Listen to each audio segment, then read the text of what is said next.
Once upon a midnight drear, where I pondered weak and weary over many a quaint vigorous volume of forgotten lore, while I nodded, nearly napping, suddenly there came a tapping, as stop it, Tapping. so as someone gently rapping on my chamber door. "'Tis some victor," I muttered, tapping on my chamber door.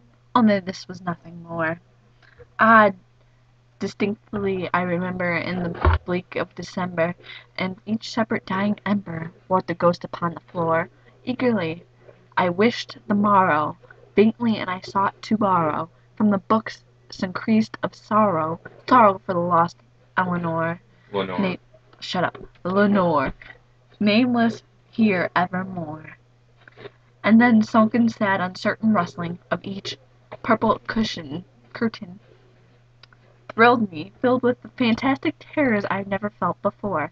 So now is still the beating of my heart. I stood reaping. 'Tis some visitor entering entrance of my chamber door.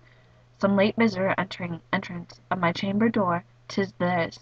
'Tis it nothing more. Hold Hold on.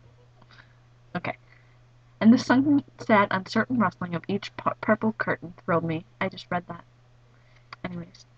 Presently my soul grew stronger, hesitating then no longer. "Sir," I said, "or ma'am, truly yours forgiven I implore, but the fact is I was napping, and so gently you came a-rapping, and as faintly you came tapping on my chamber door, that I scarce was sure I heard you. Here I opened wide the door, darkness there, and nothing more."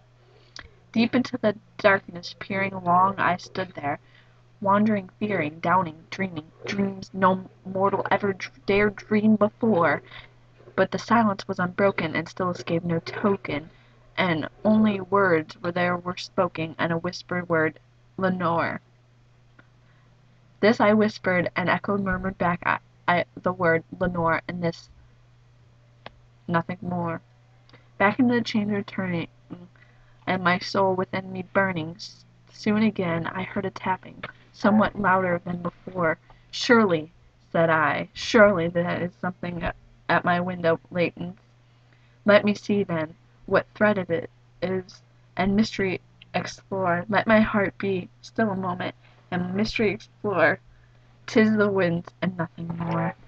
Open here I flung a shutter, when, with many a flirt and a flutter, in there stepped a stately raven, and saintly sadly, days of yore. Not at least of what's that word? Lord. Abstinence made he, not a minute stopped it or stayed he, but with a mien of lord or lady, perched above my chamber door, perched upon a bust of Pallas, just above my chamber door, perched and sat, and nothing more.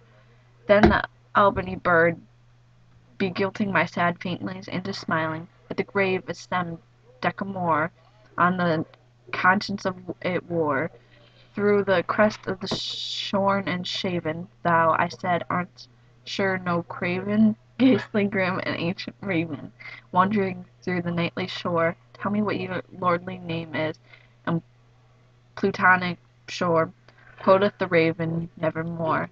Much I marvelled on graveling fowl to hear discouraged so plainly. There's answered the little meaning, little relevancy bore. For I cannot help agree that no living human being yet was blessed with seeming bird upon the chamber door, bird or beast upon the sculptured burst of the chamber door, with such a name as Nevermore. But the raven, sitting lonely on his placed bust, slowly spoke only that one word, as if the soul in that one word he did outpour. Nothing further then he uttered, not a feather then he fluttered, till I scarcely more than muttered, "Other friends have flown before. On the morrow he will leave me, as my hopes have flown before." Then the bird said, "Nevermore."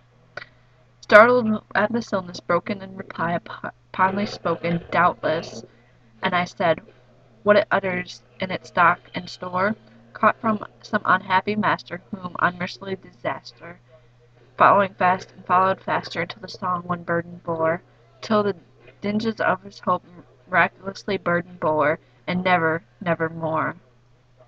But upon still yielding on my fantasy and too smiling, straight I wheeled and cushioned seat in front of bird and bust and door. Then upon the velvet sinking, I betook myself to linking in fantasy thinking this ominous bird of yore, this grim, unglassy gaunt, and whatever that word is, verminous bird of yore, meant and croaking nevermore. This I sat engaging and guessing, but no syllables expressing to the fowl whose fiery eyes now burned into my blossomed core. This is more I sat divining, and my head at ease reciling on the cushioned velvet lining of my lamp or glow oak and glory. But whose velvet lining? With the lamp glow going, and I shall press nevermore. Okay, let's go. Oh my god, how many more paragraphs? This meaning really long. and I know I'm almost done. This meaning an air grew denser, perfumed with the unseen censer, swung up Simon, whose footfalls tinkled on the top floor. Wretch, I cried out, wench, I cried out, thy God hath lent thee, by the angels he hath sent thee, respired despite of Lenore, sorry. Quaffed, oh quaffed, this never something, and forgot lost Lenore. Quoth thy raven, nevermore. Prophet, I said, thy thing that evil, prophet still the bird or devil, whether tempest sent or whether tempest tossed thee here ashore, desolate yet all undroughted on this desert land enchanted. Oh, the home by honor haunted, tell me truly, I implore, is there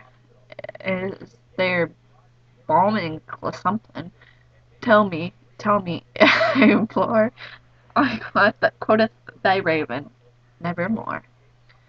Prophet, I said, thing of evil, prophet, still a bird or devil, by that heaven that blends above, by that God we both adore, tell this soul with sorrow laden, if within the distinct Aidenn it shall class the sainted maiden, whom the angels named Lenore, clasped by the rare and resident maiden, whose the angels named Lenore, quoteth thy raven, nevermore.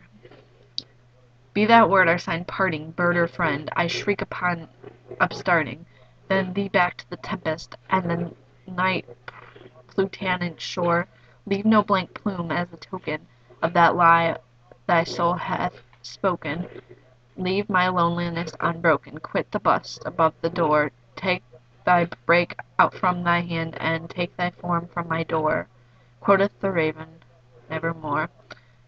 And the raven, never flitting, still is sitting on the pallid, oh my god, there's another page, the chamber You door, understand it's like a book long. yeah, I know, shall be lifted nevermore. The end. That was 8 minutes.